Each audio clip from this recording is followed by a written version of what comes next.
बिस्मिल्लाहिर्रहमानिर्रहीम। अस्सलाम वालेकुम डियर व्यूअर्स। आज का टॉपिक है कि marks are always snatched not got. हकीकत है ये, मार्क्स हमेशा छीने जाते हैं। ये मार्क्स आप छीनेंगे अपने ट्रिक के साथ, अपनी टेक्निक के साथ, अपनी मेहनत के साथ, अपनी पेपर प्रेजेंटेशन के साथ, और आपकी जो राइटिंग स्पीड है और आपकी जो पेपर में नीटनेस है, ये सब चीज़ें मिला के आप मार्क्स छीन सकेंगे। और सेकेंडली याद रखें, जब आप इतना ज़बरदस्त लिखेंगे कि जो पेपर चेकर है उसकी इंफॉर्मेशन और उसकी मालूमात से भी ज़्यादा बेहतर आप लिखेंगे, तो यकीन करें आप टॉप कर जाएंगे। आज आपको मैं सब्जेक्ट वाइज बताने लगा हूं कि आप किस तरीके से बेहतर और ज़्यादा से ज़्यादा और टॉप मोस्ट मार्क्स आप ले सकते हैं। एक बात तो याद रखें, मैं अभी मेरी कंटिन्यूसली मेरी वीडियोस आती रहेंगी और मैं आपको बेहतरीन से बेहतरीन मटेरियल जो प्रोवाइड करता रहूँगा। लेकिन ये याद रखें कि आपने जो 9th-10th के स्टूडेंट्स हैं वो अपने नोट्स एफएससी की बुक्स में से बनाएं। कैसे बनाएंगे? ये तकरीबन तमाम के तमाम टॉपिक्स जो है हर बुक के वो एफएससी की बुक्स में मौजूद है। तो आपने वहां से एक एक दो दो तीन तीन पॉइंट्स कुछ लेके इसमें ऐड कर दें, बस जो आप समझेंगे कि ये बहुत अच्छे हैं। और जो एफएससी वाले स्टूडेंट्स हैं वो अगली क्लास बीएस में से जो है ना अपने नोट्स जो है ना वो बनाएं। एक तो ये है। नंबर 2, आपकी जो राइटिंग स्पीड है वो थोड़ा सा ख्याल रखें कि अब तो आपकी बड़ी नीटनेस होनी चाहिए, आप बड़ा साफ सुथरा लिखें। सबसे ज़्यादा जो काउंट करते हुए आपकी पेपर प्रेजेंटेशन और नीटनेस है। यानी जब पेपर चेकर आपका पेपर देखता है ना, तो सबसे पहले वो आपकी सफाई और आपका पेपर अटेम्प्ट करने का तरीका ये देख के आपके बारे में एक राय कायम कर लेता है कि ये आउटस्टैंडिंग स्टूडेंट है या एवरेज है, हाई एवरेज है, बिलो एवरेज है, वगैरह वगैरह। नंबर 3, जो राइटिंग स्पीड है, कोशिश ये करें कि 2 मिनट्स पर पेज की आपकी स्पीड आनी चाहिए, कोशिश ये करें। एक तो ये कि आपने जो क्वेश्चन हल करने हैं ना, आपने हर क्वेश्चन का, ज़ाहिर आपको पता मॉडल पेपर आपके पास मौजूद हैं और आपने सारा साल प्रैक्टिस की हुई है, तो आपको हर क्वेश्चन का टाइम फिक्स होना चाहिए। आपको पता होना चाहिए कि मैं इतने टाइम में ये चीज़ करनी है। ये नहीं हो कि टाइम ओवर हो जाए और आपका कोई क्वेश्चन रहता हो। नंबर 2, जो अगर कोई गलती हो जाती है, मैं कुछ जनरल रूल पहले बता रहा हूँ फिर मैं सब्जेक्ट पे आता हूँ। अगर कोई लफ्ज़ आपसे गलत हो गया तो उस लफ्ज़ के ऊपर हल्का सा क्रॉस लगा दे। अगर कोई सेंटेंस पूरा आपसे रॉन्ग हो गया है तो पूरे सेंटेंस के गिर्द आप छोटी ब्रैकेट लगाएं और दोनों साइड पे छोटा छोटा क्रॉस लगा दें। जो आप बीच में अहम नुकात लिखेंगे, डेट्स लिखेंगे, कोई एक्स्ट्रा इंफॉर्मेशन लिखेंगे, वो सब कुछ आप कट मार्कर से करें ताकि वो जरा वाजे हो सके। जो आपने डायग्राम बनानी है वो पेंसिल से हमेशा बनानी है, कभी बॉल पॉइंट या पॉइंटर से नहीं बनानी, और पेंसिल भी थोड़ी सी मोटी हो ताकि स्कैनिंग में आसानी हो, वरना स्कैन में वो नहीं आएगा। और फिर कभी एक ध्यान में रखें, बाज़ वक़्त आपको ना किसी क्वेश्चन के आंसर पे डाउट होता है, आप 2 मुख्तलिफ आंसर्स लिख देते हैं कि जो ठीक होगा वो चेकर उसको टिक कर देगा। ऐसा नहीं है। अगर आपने 2 आंसर लिखे और उनमें से एक ठीक है, तो भी चेकर आपके दोनों जो है ना वो रॉन्ग कर देगा। इसके नंबर नहीं मिलते। और आपने खामखा कोई एक्स्ट्रा क्वेश्चंस नहीं करने, ख़ास तौर पे लेंथी जो क्वेश्चन होते हैं उनका तो बिल्कुल नहीं करना। हाँ, जैसे डायरेक्ट इनडायरेक्ट नरेशन है, पैसिव वॉइस, इस तरह की छोटी-छोटी चीज़ों में आप 1-2 एक्स्ट्रा कर सकते हैं कि अगर आपको कोई डाउट होता है। लेकिन बाज़ औक़ात ये होता है कि अगर फ़र्ज़ किया उसमें लिखा है कि आपके 5 पार्ट्स आपने हल करने हैं, तो उसका होगा ये कि बाज़ औक़ात पेपर चेकर पहले 5 चेक कर देगा। तो इसलिए आप वो पहले करें जो आपको अच्छी तरह, जिसके बारे में आप कन्फर्म है कि ये बिल्कुल ठीक है। नंबर नेक्स्ट, एक बात ध्यान में रखें कि मोस्टली जो शॉर्ट क्वेश्चन है उनकी उन्होंने कोई 8-8 लाइनें उन्होंने छोड़ी हुई हैं वहाँ पे ना। तो बाज़ वक़्त फ़र्ज़ किया क्वेश्चन है, उसके 3 नंबर का क्वेश्चन है और बुक में भी 3 पॉइंट्स लिखे हैं। तो अगर आप वो 3 के 3 पॉइंट्स लिख देते हैं और आपसे हटकर कोई और बच्चा फ़र्ज़ किया उसी क्वेश्चन के 5 से 6 पॉइंट लिखता है, तो पेपर चेकर के ज़हन में ये बात आ जाएगी कि इसके 6 पॉइंट्स भी हो सकते हैं। तो वो फिर उसी हिसाब से आपके पेपर को जो है ना वो मार्क्स देगा। लिहाजा कोशिश करें कि जितने सवाल जितने पॉइंट्स का सवाल है आप उससे डबल पॉइंट्स लिखें। अगर 3 नंबर का तो 6 पॉइंट्स तो ज़रूर लिखें, कोशिश ये करें। लेकिन गलत नहीं होना चाहिए, टू द पॉइंट होना चाहिए। अच्छा, मैथ और न्यूमेरिकल की प्रैक्टिस बहुत ज़्यादा आपको दरकार है, क्यों? क्योंकि जैसे पहले पेपर होते थे, अब वो सिस्टम नहीं है, अब एसएलओ बेस्ड है, आपको एक फिक्स जगह दी हुई है। अगर आपका कोई क्वेश्चन रॉन्ग हो जाता है तो फिर आप उसको ठीक क्या करेंगे, कैसे करेंगे? वो तो गलत हो गया और आगे जगह भी और कोई नहीं है, और आप किसी और जगह उसको कर ही नहीं सकते क्योंकि वहां तो क्वेश्चन नंबर दिए होते हैं। इसलिए मैथ और न्यूमेरिकल की बहुत ज्यादा प्रैक्टिस होनी चाहिए ताकि आपकी एग्जाम में गलती नहीं हो। और आपने ये भी कोशिश करनी है कि कोई सवाल की अपने पहली लाइन भी आपने छोड़नी नहीं है। बाजू कहता है पहली लाइन छोड़ देते हैं, नीचे से शुरू कर देते हैं, जरूरत नहीं है। और लंबे लंबे पैराग्राफ आपने नहीं लिखने। आप ये करें कि अगर कोई पैराग्राफ लंबा आप समझ जाए कि काफी लेंथी बन रहा है, आप उसको बुलेट्स में लिख दें, पॉइंट्स में लिख दें, हेडिंग बना के लिख दें, उसका ज्यादा असर पड़ेगा, इफेक्ट होगा। और दूसरा आखिरी बात इसमें पहले ध्यान में, मैं अपनी उस पर सब्जेक्ट वाइज में आ रहा हूँ कि पेपर प्रेजेंटेशन में फिर कर उसको बहुत ज्यादा फोकस करना है। और रोल नंबर आपने जहां पे आपका वह लिखा हुआ है जो फर्स्ट पेज है सर, उसी जगह रोल नंबर लिखना है। किसी और जगह आपने रोल नंबर भी नहीं लिखना, और आपने कोई कमेंट्स नहीं लिख देना, कोई सेंटेंस भी नहीं लिखते। बाजू का लोग लिख देते हैं, बच्चे लिख देते हैं कि जी प्लीज बराए मेहरबानी मेरे ये हो गया था, घर में अम्मी बीमार थी, वो बीमार थे, ये हो गया वो हो गया, तो मुझे नंबर दे दे। इस तरह की कोई चीज आपने नहीं लिखनी, और ना ही अपने अपना कोई फोन नंबर वगैरह लिखना है। इससे आपका जो पेपर है वो चीटिंग में शुमार होगा। अब मैं आता हूँ सब्जेक्ट वाइज। देखिए, सबसे पहले मैं आता हूँ साइंस। साइंस से मुराद फिजिक्स भी है, साइंस से मुराद केमिस्ट्री भी है, साइंस से मुराद बायो भी है। साइंस में एक तो चीज जो मैंने पहले आपको बताई है कि आपने एक क्लास आगे से तैयारी लाजमी करें, वहां से कुछ पॉइंट्स लेकर लिखें। कुछ मटेरियल तो मैं आपको दे रहा हूँ और मैं सारा साल इंशाल्लाह देता रहूंगा, लेकिन आपने अपनी तौर पर भी एफर्ट करनी है। और दूसरा आपने ये करना है, साइंस में अगर आपने नंबर लेने हैं, फिजिक्स केमिस्ट्री बायो तीनों की मैं एट अ टाइम बात कर रहा हूँ, कि आपने जो भी क्वेश्चन लिखना है, जो भी आंसर उसका लिखना है, आप कोशिश करें कि अगर उसकी आप मैक्सिमम 5, 4, 6 हेडिंग बना सके, उसका बहुत अच्छा इमेज आएगा। देखिए मिसाल के तौर पे क्वेश्चन आ जाता है कि जी मास और वेट में डिफरेंस जो है लिखे, तो अब आपकी उसने बजा देखिए, आपने बुक में भी देखा, उसमें 4, 5, 6 पॉइंट लिखे हुए हैं, उनमें डिफरेंस लिखा हुआ है। आप उनकी हेडिंग बना दें, मतलब एक आप हेडिंग बना देते डेफिनेशन, एक आप हेडिंग बना देते हैं क्वांटिटी, फिर आप क्वांटिटी डाल के उन दोनों में डिफरेंस दरम्यान में बेशक आप वो जो लाइन है ड्रॉ की हुई है तो हाफ किया हुआ है तो वो आप बेशक कर ही रखें। फिर नंबर 3 पे आप वेरिएशन पे आ जाएं, उसकी आप लिख दें। नंबर 4 पे आप मेजरमेंट आ जाएं। नंबर 5 आप ऐसा यूनिट आ जाए। तो इस तरीके से करके जब आप हेडिंग दे दे के आप करेंगे, और हेडिंग आपने जरा मोटे मार्कर से लिखनी है, तो उसका बहुत अच्छा इमेज जो है वो आएगा। पहला। नंबर 2, आपने कोशिश ये करें कि आप हर क्वेश्चन में, चाहे उन्होंने कहा हो या ना कहा हो, डायग्राम बनाने की कोशिश जरूर करें। और डायग्राम का तरीका ये होता है कि आप थोड़ी सी मोटी पेंसिल के साथ साइड पे, पहले कहीं कॉर्नर साइड पे जो क्वेश्चन की जगह जो छोड़ी हुई ना, वहां पे आप छोटा सा पेंसिल के साथ डायग्राम बना दे, ताकि फिर आप बाकी पूरी स्पेस में आप अपनी डिटेल लिख सके। और नंबर 3, अगर देखें, अगर आपको आ जाता है फर्स्ट किया define physics, define chemistry, define bio, तो आपने एक तो वो डेफिनेशन है ना जो बुक में लिखी है, और आप एक दो अपनी तरफ से भी डेफिनेशन लिख दें। ठीक है, ये आपको सब चीजें नेट से मिल जाएंगी, वहां से आप ले सकते हैं, आप बना सकते हैं खुद भी, कि आप मसलन आप फिजिक्स को क्या समझे।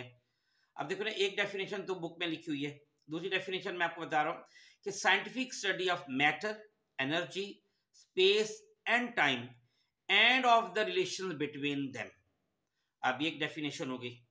एक और डेफिनेशन कि physics is the physical properties and composition of something, एक छोटी सी डेफिनेशन कर दी।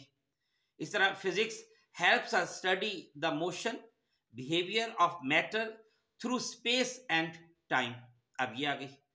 इस तरीके से करके आपने जितने भी हेडिंग्स क्वेश्चन आएंगे, शॉर्ट क्वेश्चन होंगे, लॉन्ग क्वेश्चन होंगे, उनको आपने थोड़ा सा तफसील से बताना है, हेडिंग दे दे के उनके बारे में कुछ एक्स्ट्रा इंफॉर्मेशन दे के। और हर, जैसे मैंने बताया कि अगर आप 9th-10th के तमाम जो हेडिंग्स है, टॉपिक्स हैं, उनकी 2-2, 3-3 पॉइंट एफएससी की बुक्स में से ले लें, और एफएससी वाले बीएस की बुक्स में से ले लें, तो यकीन करें आपका ये सारा का सारा जो पेपर है वो बहुत ज़बरदस्त हो जाएगा। तो ये वाहिद तरीका होता है इसमें नंबर लेने का, और ये रहेगा भी टू द पॉइंट, और आप उससे आगे भी नहीं निकलेंगे।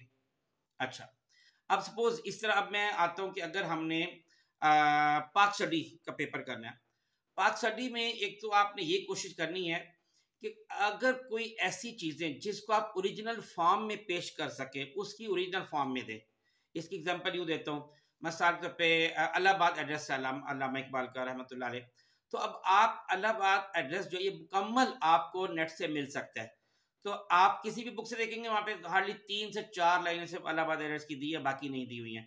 तो आप वहां से कुछ लेके 1-2 पेजेस का अगर आप याद करके अहम अहम चीजें वो दे देंगे तो यकीन करें उसका बहुत अच्छा इफेक्ट जब होगा। इस तरह जैसे पाकिस्तान रेजोल्यूशन है, अब सही मानों में जो पाकिस्तान, ये भी नेट पे मौजूद है, तो पाकिस्तान रेजोल्यूशन आप सही तौर पर आप जो है ना उसमें पेश कर दें।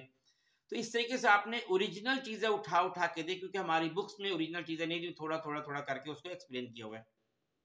फिर नंबर 2, आपको इसमें मार्क्स लेने के लिए जरूरी है कि आपको बेसिक कंसेप्ट आपके क्लियर होने चाहिए। मिसाल के पाक स्टडी में ये बहुत इंपॉर्टेंट है। मसलन देखिए, सोशलिज्म क्या है, कम्युनिज्म क्या है, कैपिटलिज्म क्या है, डेमोक्रेसी क्या है, प्रेसिडेंशियल जो सिस्टम है गवर्नमेंट का वो क्या है, वगैरह वगैरह। ये सारा आपको पता, आपको भी पता हो कि चीफ मिनिस्टर कैसे सिलेक्ट किया जाता है या इलेक्ट किया जाता है, प्राइम मिनिस्टर कैसे सिलेक्ट किया जाता है, इलेक्ट किया जाता है, सदर कैसे चुना जाता है, ठीक है, ये सब चीजें आपको पता हो। और इसी तरह आपको जो है ना हजूर पाक सल्लल्लाहु अलैहि वसल्लम से लेकर अब तक की जो हिस्ट्री है, इसको सारा का सारा मुकम्मल तौर पर बेसिक इंफॉर्मेशन जो डिटेल में आप समझो आपके पास पूरी पता होनी चाहिए। ये जो दोनों चीजें मैंने आपको बताई हैं, इस पे ऑलरेडी मेरी वीडियोस जो मौजूद हैं। अब हजूर पाक सल्लल्लाहु अलैहि वसल्लम से लेकर आज तक की हिस्ट्री को सिर्फ मैंने 10 मिनट्स में डिस्क्राइब किए हैं, उसको मैंने एक्सप्लेन किया है। वो आप जरूर सुने, और अगर किसी के पास नहीं होगी मुझसे मांगेंगे तो मैं आपको इंशाल्लाह वो सेंड कर दूंगा। तो उसमें ये कि आपको पास पूरी हिस्ट्री आपको क्लियर हो जाएगी हर चीज। और फिर इसमें मार्क्स लेने का तरीका ये होता है कि आप मैक्सिमम जो भी क्वेश्चन लिखेंगे उसमें कुछ तारीख से कुछ हवाला जात दे। ठीक है, अभी जैसे मैंने कहा कि आपको एक तो पहली बात है कि कंसेप्ट क्लियर होना चाहिए, आपको ये भी पता होना चाहिए कि पॉलिटिक्स है क्या। ठीक है, हुकूमत कैसे बनती है, हुकूमत का तरीकाकार क्या है, हुकूमत कैसे टैक्स कैसे नाफिज करती है, कानून कैसे बनाए जाते हैं, अदालतें कैसे काम करती हैं, फॉरेन पॉलिसी क्या होती है, ये बेसिक इंफॉर्मेशन सब चीजें ये एक दफा आपको क्लियर हो जाएगी तो ये पूरी की पूरी पाक स्टडी आपके लिए बहुत आसान हो जाएगी। क्योंकि अदरवाइज पाक स्टडी थोड़ा सा ड्राई सा सब्जेक्ट है, लेकिन अगर आप इस तरीके से उसको करेंगे एफर्ट तो इंशाल्लाह आपका बहुत जबरदस्त हो जाएगा और आपको इसमें बेहतरीन मार्क्स आएंगे। सिर्फ आपको हर एक में ओरिजिनल चीजें देने की कोशिश करें और तारीखी हवालाजात देने की कोशिश करें। अब आता है इस्लामियात। अब इस्लामियत में एक तो ये कि आप तमाम जो भी सूरतें हैं उनका शान नज़ूल आप याद कर लें, ये बहुत ज़रूरी है, ताकि अगर सूरह अनफाल में से आता है तो आपको उसका शान नज़ूल पता हो। ठीक है, जिस सूरत में से भी आएगा आपको शान नज़ूल उसका पता होना चाहिए। नंबर 2, आपको कुछ आयात और कुछ अहादीस हर टॉपिक से रिलेटेड आपको याद होनी चाहिए। वो आपके लिए बहुत ज़रूरी है कि आप फिर हर एक में उसको फिट कर सकेंगे। और आपको पता मोटी मोटी चंद एक बातें हैं, मसलन कुछ हमारी इबादत है जिसमें नमाज है, रोज़ा है, हज है, ज़कात वगैरह वगैरह, कुछ हमारे अकायद है और कुछ हमारे अखलाक है। ये 3 चीज़ें मोस्टली इस्लाम में पाई जाती हैं। तो इन सबसे रिलेटेड अगर आप चंद एक अहादीस और आयात अगर आप याद कर लेंगे तो इससे आपका पेपर बहुत ज़बरदस्त हो जाएगा। नंबर 2, आप इसको कोई भी चीज़ जो है ना उसको आप एक्सपेंड करना सीख लें कि आप कैसे उसको फैलाएंगे, आपको उसको एक्सप्लेन कैसे करेंगे। मिसाल के तौर पे अल्लाह ताला गालिब है, अल्लाह ताला कादिर है। ठीक है, तो इसका मतलब है कि अल्लाह ताला क्या कर सकता है ना, तो इसको आप एक्सप्लेन करेंगे, जब इसको एक्सपेंड करेंगे तो आ जाएगा कि अल्लाह ताला तो हम बैठे हैं, अल्लाह ताला छत फाड़ सकता है, हमें ज़मीन में गाड़ सकता है, जल्जला आ जाएगा, छत गिर जाएगी, हमें अल्लाह ताला हर तरह की बीमारी लगा सकता है, हमें पागल कर सकता है, बेरोजगार कर सकता है, हमारी फैक्ट्री उसको आग लगा सकता है, दुकान को आग लगा सकता है, हमारी नौकरी उसको हमें बेरोजगार कर सकता है, हमें खारिज की बीमारी लगा सकता है, वगैरह वगैरह बहुत कुछ हमें कर सकता है, हमें दुनिया में बिल्कुल नाकाम कर सकता है। और अल्लाह ताला हमें बहुत कामयाब भी कर सकते हैं, हम डिजर्व नहीं भी करते तब भी हमें अल्लाह ताला बहुत बड़ा ओहदा दे सकता है, हमें चीफ मिनिस्टर बना सकता है, हमें प्राइम मिनिस्टर बना सकता है, हमें चीफ ऑफ आर्मी स्टाफ लगा सकता है, हमें कर्नल जनरल बना सकता है, हमें बैंक मैनेजर बना सकता है, हमें प्रिंसिपल बना सकता है, वगैरह वगैरह वगैरह। आप जितना भी अल्लाह ताला हर कुछ कर सकता है। ठीक है, हमें अपनी हमारी हैसियत से भी ज़्यादा बढ़कर अल्लाह ताला दे सकता है और हमें बहुत ज़्यादा अमीर कर सकता है, हमें दुनिया में बहुत ज़्यादा मशहूर कर सकता है, वगैरह वगैरह। ठीक है, और फिर आपको चंद एक वाकयात जो तारीख के है वो आपको जरूर याद हो, ताकि कोई भी जो बात इस्लामियत में की जाती है वो उसका ताल्लुक कहीं ना किसी वाक़े से होता है। मसलन अगर आखिरत की बातें हैं तो आखिरत के पूरे वाकयात है, पूरी जन्नत के वाकयात हैं, दोज़ख के वाकयात हैं, वहाँ क्या कुछ होता है वो सब पता होना चाहिए। और अगर माजी की बात है तो सारे माजी के इतने किस्से हैं, कहानियाँ मशहूर हैं, सच्चे वाकयात हैं, पैगम्बरों के वाकयात हैं, वो सब आपको पता होने चाहिए। और इसमें आखिरी पॉइंट इसका नंबर लेने का, एक तो मैंने बताया कि सबसे ज्यादा इंपॉर्टेंट है कि आप हर टॉपिक से रिलेटेड कुछ आयात, हदीस और वाकयात ये आपको पता होने चाहिए। और नंबर 2, आप उसको उन चीजों को मौजूदा दौर के साथ रिलेट कर दें। अगर वो मौजूदा दौर में आप सोचे कि वहां ये कंडीशन में अब अगर ये हालत होते तो क्या हालत होती, कैसे हम कर सकते थे, उसका रिएक्शन क्या होना था, ये अगर आप अप्लाई करना सीख लेंगे तो यकीन करें आपके इस्लामियात के जो नंबर है वो बेहतरीन बन जाएंगे। अब मैं आता हूँ उर्दू की तरफ। उर्दू का भी ये सिस्टम है कि आपको कम से कम 30 से 40 तो अशार मुख्तलिफ याद होने चाहिए, कुछ गज़लों के, कुछ नज़मों के, मौका महल के लिहाज से, और तकरीबन 30-40 आपको अक़वाल ज़र्री याद होने चाहिए। फिर ग्रामर पर जो ग्रामर की बेसिक चीज़ें हैं वो तो आपने सारी पढ़ी हुई हैं। इसमें नकरा है, इसमें मार्फ है, फलां फलां, ये सब चीज़ें आपको आती हैं, लेकिन कुछ थोड़ा सा टिपिकल चीज़ें आती हैं, उनको भी ज़रा याद कर लें। जैसे उसमें सनतें हैं, सनत एहाम, सनत लफ़ो नशर, सनत तज़ाद वगैरह वगैरह, तरकीब नहवी है, मजाज मुरसल लोगों को नहीं आता, मजाज मुरसल है, ठीक है। ये चीज़ें आपको आनी, बेसिक चीज़ें सारी। जब ये सारी आ जाएंगी, यकीन करें आपका ऑब्जेक्टिव भी ठीक हो जाएगा, आपका सब्जेक्टिव भी ठीक हो जाएगा। फिर जब आप पैराग्राफ की तशरीह करते हैं तो याद करें कि आपने उसको डिटेल में लेके जाना है, क्योंकि एक एक पैराग्राफ उसकी तशरीह का वहां पे 60-60 लाइनें छोड़ी होती हैं। तो आपने सिर्फ उसी को नहीं, अपने लफ्जों को भी एक्सप्लेन करना है। यानी आप ये भी कर सकते हैं कि जी ये लफ्ज यहाँ क्यों इस्तेमाल हुआ है, इसको भी आप एक्सप्लेन कर सकते हैं। ये फिक्रा यहाँ क्यों इस्तेमाल हुआ, ये भी बता सकते हैं। और अगर आप अशार की तशरीह करेंगे तो ये थोड़ा सा रखना ध्यान में कि कम से कम एक शेर की तशरीह एक सफा तक की जरूर होनी चाहिए। और दूसरा, अगर आप फर्ज किया आप तशरीह करना चाहते हैं अशार की, तो उसमें आप पहले हवाला मतन लिखेंगे, जिसमें नज़म का नाम लिखेंगे, शायर का नाम लिखेंगे, मरकजी ख्याल लिखेंगे, मफहूम लिखेंगे और तशरीह, और फिर उसमें कोई वाक़या भी लिख सकते हैं। मफहूम क्यों लिखेंगे? अगर आप किसी भी शेर का 2 से 3 लाइनों में मफहूम लिख देंगे ना, तशरीह में आप जितनी मर्जी एक्सपेंड कर दें, उसको चेक ही नहीं करेगा, आपको नंबर दे देगा, क्योंकि उसको समझ आ जाएगी मफहूम पढ़ के कि इसको शेर का मफहूम आता है, इसको पता मतलब पता है। अगर मफहूम नहीं लिखेंगे, खाली तशरीह लिखेंगे, तो वो चेक करने वाला समझेगा इसने सारी गप्पे लगाई हुई हैं, ठीक है। और इसमें खत कशीदा अल्फाज के मानी भी लिख दे, 2 से 3 अल्फाज मुश्किल है वो मानी भी लिख दे। तो ये एक तरीका तो उर्दू में लेने का, आपको कुछ आयात याद हो, कुछ अहादीस याद हो, कुछ अक़वाल ज़र्री याद हो, कुछ अशार याद हो, कुछ वाक़यात याद हो। इनको जब आप इम्प्लीमेंट करेंगे तो बेहतरीन बनेगा। और बिल्कुल यही चीज़ें हमारी इंग्लिश में भी हैं। इंग्लिश ग्रामर पे आपको मुकम्मल अबूर होना चाहिए। इंग्लिश ग्रामर पे भी मेरे तकरीबन 4 लेक्चर है, जिसमें पूरी ग्रामर 10-10 मिनट के लेक्चर है। गोया आपके 40 से 50 मिनट में आपको इंग्लिश की पूरी ग्रामर आपको आ सकती है, अगर वो चारों मेरे लेक्चर सुन लें। जिनको चाहिए मेरे यूट्यूब चैनल पे मौजूद है, नहीं जिसको मिलेगा तो मुझे पता है, मैं आपको सेंड भी कर दूंगा। तो आपकी ग्रामेटिकल जो टर्म्स हैं, ग्रामर है, उस पर मुकम्मल अबूर होना चाहिए। आपको टेंसेस बेहतरीन आते हो, आपको स्पेलिंग्स आपके बड़े ज़बरदस्त हो। अब स्पेलिंग याद करने का बड़ा आसान तरीका है, आप एक इंग्लिश में बुक खोलें, उसके जितने भी मुश्किल अल्फाज हो उसको लिख लें, 1 से 2 पेज टोटल बनेंगे, तमाम अल्फाज लिख लें, उनको स्पेलिंग याद कर लें, बस 1 दिन भी नहीं लगता, स्पेलिंग सारे याद हो जाएंगे। और इंग्लिश में भी जब आप लिखेंगे तो उसमें कोशिश करें कि कुछ अच्छी वोकैबुलरी तैयार कर लें। अच्छी वोकैबुलरी तैयार करके उसमें वोकैबुलरी जो है वो आप ऐड करें, और साथ मटेरियल दें। वो मटेरियल मैं आपको साथ साथ प्रोवाइड कर रहा हूं और मैं करता रहूंगा इसी तरह ही।